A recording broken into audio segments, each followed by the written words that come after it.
Boston City Councillor Ray Flynn feels video games are gobbling up too many quarters from Boston youngsters. According to Eyewitness News reporter Sarah Ann Shaw, Flynn intends to seek stricter licensing procedures for arcades with video games. At the Teddy Bear Arcade, the noise level is almost deafening. The action is complex and quick. The owner says about 1,500 customers stop in weekly. Many are youngsters. Those under 16 are only supposed to play between 2 and 6 p.m. on school days. Some critics of video games would like to see less access for more youngsters, for at $0.25 a pop, they're not cheap. Sometimes I really do spend too much, you know. I might be intending to spend about $1 and I go over the limit. And what do you do then when you go over the limit?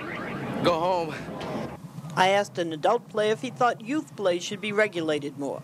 Perhaps a sign that would keep kids out. Because sometimes I have been in here and other places, you know, like at 10 o'clock, 11 o'clock in the morning, and there's thousands of kids. You wonder, how, you know, are they going to school or what? How come they're all in here, you know?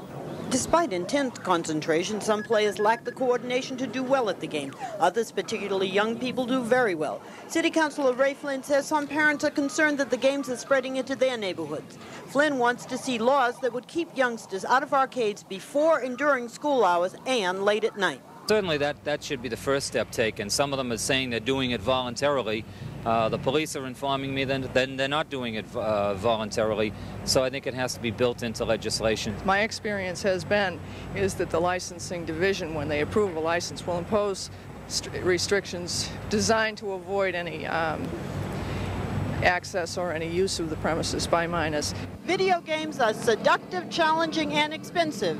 They're growing in popularity with young people and adults. So the City of Boston may have to decide in the future whether more regulations are needed for their use. Sarah Ann Shaw, TV4, Eyewitness News.